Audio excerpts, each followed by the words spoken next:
Makthal BJP అభ్యర్థి మహదేవప్ప ఆత్మహత్య ఘటనపై కేంద్ర మంత్రి కిషన్ రెడ్డి లోక్సభలో ప్రస్తావించారు. తెలంగాణ మున్సిపల్ ఎన్నికల్లో అధికార కాంగ్రెస్ పార్టీ అక్రమాలకు పాల్పడుతోందని ఆయన తెలుగులో ధ్వజమెత్తారు. ఓటమి భయంతో కాంగ్రెస్ నేతలు బీజేపీ అభ్యర్థులను భయభ్రాంతులకు గురి చేస్తున్నారని, పలుచోట్ల అభ్యర్థులను కిడ్నాప్ కూడా చేస్తున్నారని సభ దృష్టికి తీసుకువెళ్లారు. ప్రజాస్వామ్యాన్ని అపహాస్యం చేస్తూ సాగుతున్న ఈ దౌర్జన్యాలపై కేంద్రం జోక్యం చేసుకోవాలని కిషన్ రెడ్డి డిమాండ్ చేశారు.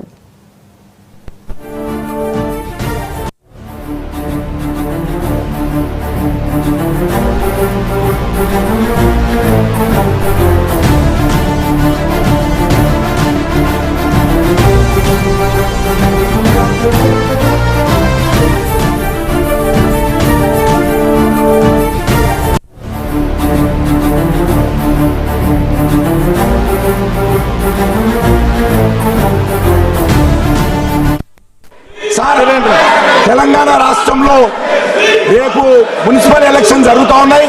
అందులో ముఖ్యమంత్రి గారు సొంత జిల్లాలోనే ఈరోజు అనేక రకాలుగా దౌర్జన్యాలు చేస్తా ఉన్నారు. ఆ ఎన్నికల్లో ఈరోజు కిడ్నాప్ చేస్తా ఉన్నారు. బీజేపీ అభ్యర్థి ఈరోజు సూసైడ్ చేసుకోవడం జరిగింది. ముఖ్యమంత్రి గారు సొంత జిల్లాలో దౌర్జన్యము, దోపిడీ, కిడ్నాప్లు, డబ్బులు వంచడాలు, ఈ రకంగా అత్యాచారాలు చేస్తా ఉన్నారు. దీని మీద సవాళ్ళు తీసుకొస్తున్నారు. సభ ఖండించాల్సిందిగా కోరుతా ఉన్నారు. తెలంగాణ రాష్ట్రంలో రేపు మున్సిపల్ ఎలక్షన్ జరుగుతూ ఉన్నాయి. అందులో ముఖ్యమంత్రి గారు సొంత మక్తల్ మున్సిపాలిటీ ఎన్నికల్లో బీజేపీ ఎస్టీ అభ్యర్థి ఎరుకల మహదేవప్ప ఆత్మహత్య ఘటనపై ఎంపీ డాక్టర్ లక్ష్మణ్ రాజ్యసభలో గళమెత్తారు. ముఖ్యమంత్రి సొంత జిల్లాలో అధికార పార్టీ మంత్రి ఒత్తిడి కారణంగానే మహదేవప్ప బలవన్మరణానికి పాల్పడ్డారని ఆయన ఆరోపించారు. తాను గెలిచిన అధికార పార్టీ వేధింపులు ఆపదని తన భార్యతో చెప్పి మహదేవప్ప ఆత్మహత్య చేసుకున్నారని లక్ష్మణ్ పేర్కొన్నారు.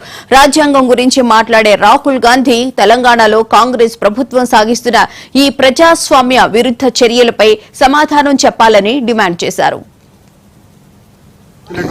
మున్సిపల్ ఎన్నికల్లో అధికార కాంగ్రెస్ పార్టీ ఏ స్థాయికి దిగజారి ఒత్తిడులకు, బెదిరింపులకు, వేధింపులకు పాల్పడి భారతీయ జనతా పార్టీ అభ్యర్థులను ఎన్నికల బలి తప్పించుకోవడానికి అనేక కుట్రలు పడుతున్న ఉదంతం నిన్న మక్తల్ మున్సిపాలిటీలో ఒక ఆదివాసి గిరిజనుడు ఎరుకల సమాజానికి సంబంధించిన వ్యక్తి బీజేపీ కార్యకర్త మహదేవప్ప అక్కడ మున్సిపల్ వార్డుకు పోటీ చేస్తా ఉంటే అతన్ని మరి బరిలో నుంచి తప్పుకోమని చెప్పి ఒకవైపు మంత్రి బెదిరింపులకు పాల్పడడం, ఒత్తిడి చేయడం. అది ముఖ్యమంత్రి సొంత జిల్లా. ఇది మహబూబ్నగర్ ఉమ్మడి జిల్లా. మహబూబ్నగర్ జిల్లాలో ఈ పరిస్థితి ఉందంటే మీరు ఊహించుకోవచ్చు. తెలంగాణ రాష్ట్రంలో ఏ రకంగా ఎన్నికలు జరుగుతూ ఉన్నాయి. ఇవాళ ఆ వేధింపులు, ఒత్తిడి తాళలేక అబ్బాయి బీజేపీ అభ్యర్థి నిన్న ఉరి వేసుకొని చనిపోవడం జరిగింది. అతను తన భార్యకు చాలా స్పష్టంగా చెప్పడం జరిగింది, నేను గెలవడం ఖాయం, ఈ వార్డు నుంచి కౌన్సిలర్ కావడం ఖాయం. గెలిచిన తర్వాత కూడా ప్రభుత్వము, మంత్రులు ఈ రకమైన ఒత్తిడి తీసుకొచ్చి నా మీద అనేకమైనటువంటి వేధింపులకు గురి చేసే ప్రమాదం ఉన్నది. కాబట్టి నేను గెలిచినా వాళ్ళ ఉండలేను, బతకలేను, కాబట్టి నేను మరి చనిపోతున్నా అని చెప్పి ఆ రకంగా చెప్పి చనిపోయాడంటే ఇవాళ ప్రజాస్వామ్యం మీద నమ్మకం ఉన్నదని చెప్పుకునే కాంగ్రెస్ పార్టీ ఉదయం లేస్తే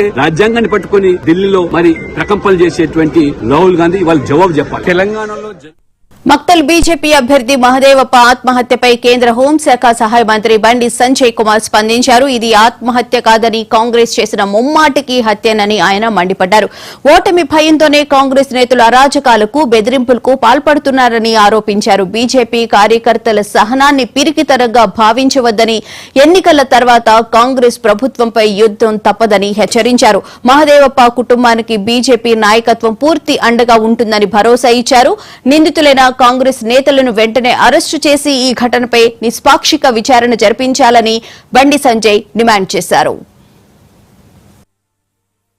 వార్డు భారతీయ జనతా పార్టీ అభ్యర్థిగా కౌన్సిలర్ గా పోటీ చేస్తున్న భారతీయ జనతా పార్టీ కార్యకర్త మహదేవప్ప మృతి పట్ల తీవ్ర దిగ్భ్రాంతి వ్యక్తం చేస్తున్నాం. ఆత్మకు శాంతి చేకూర్చాలని చెప్పి, వాళ్ళ కుటుంబ సభ్యులకు మనోధైర్యాన్ని కల్పించాలని చెప్పి, కార్యకర్తలకు కూడా మనోధైర్యం కల్పించాలని చెప్పి భగవంతుని వేడుకుంటూ తెలంగాణ రాష్ట్రంలో కాంగ్రెస్ పార్టీ ప్రభుత్వం మీద ప్రజల లోపల తీవ్ర వ్యతిరేకత ఉంది. ప్రజలు తిరగబడే పరిస్థితి తెలంగాణ రాష్ట్రంలో ఉంది. 6 గ్యారెంటీలు అమలు చేయకపోవడం, ఇచ్చిన హామీలు నెరవేర్చకపోవడం, కనీసము మున్సిపాలిటీలకు, గ్రామ పంచాయతీలకు 1 పైసా ఇవ్వకపోవడం, లేకపోవడం వలన ప్రజలు ప్రశ్నించే స్థాయికి రావడంతో ఇలా ప్రజలకు భారతీయ జనతా పార్టీ మీద నరేంద్ర మోడీ గారి మీద విశ్వాసం నమ్మకం పెరగడంతో అన్ని మున్సిపాలిటీస్ లో భారతీయ జనతా పార్టీకి అనుకూలమైన వాతావరణం నిర్మాణమైంది. ఈ పరిస్థితిలో మక్తల్ లోనే 6వ వార్డు కౌన్సిలర్ మహదేవప్ప గెలుపు దిశగా వస్తున్న తరుణంలో కాంగ్రెస్ పార్టీ నాయకులు ఫోన్ ద్వారా బెదిరించి పోటీ నుంచి తప్పుకోవాలని చెప్పి వార్నింగ్ ఇవ్వడంతో కేవలం ఒక్కరోజు కాదు, మొదటి నుంచి కూడా అనేక సందర్భాల్లో వార్నింగ్ ఇష్టపడి కూడా మహదేవప్ప ధైర్యంగా ఇలా బరిలో నిలబడ్డాడు. అయినప్పుడు కూడా ఒత్తిడికి తట్టుకోలేక, వేధింపులకు తట్టుకోలేక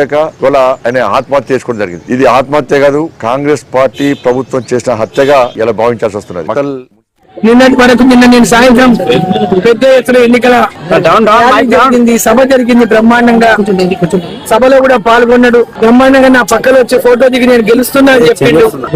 ఈ రోజు తెల్లారే వరకు ఆయన ఆత్మహత్య చేసుకునేటువంటి వార్త మమ్మల్ని కదిలించేసింది, షాక్ ఇచ్చిందని చెప్పి వాటి మృతికి కారణమైనటువంటి అధికార పార్టీ ఈ రాష్ట్ర ముఖ్యమంత్రి మన పాలమూరు జిల్లా వాడు ఈ రోజు వాళ్ళ బెదిరింపుల వల్లనే సూసైడ్ చేసుకునేటువంటి విషయం చాలా స్పష్టంగా మనకు అర్థమైతా ఉంది. ఇక్కడ నువ్వు గెలిచినాక కూడా మిమ్మల్ని ఎత్తుకపోతామనేటటువంటి మాట చెప్పడం వల్లనే ఆయన భయపడిపోయి ఆత్మహత్యకు పాల్పడ్డాడని వాళ్ళ కుటుంబ సభ్యులు చెప్తా ఉన్నారు.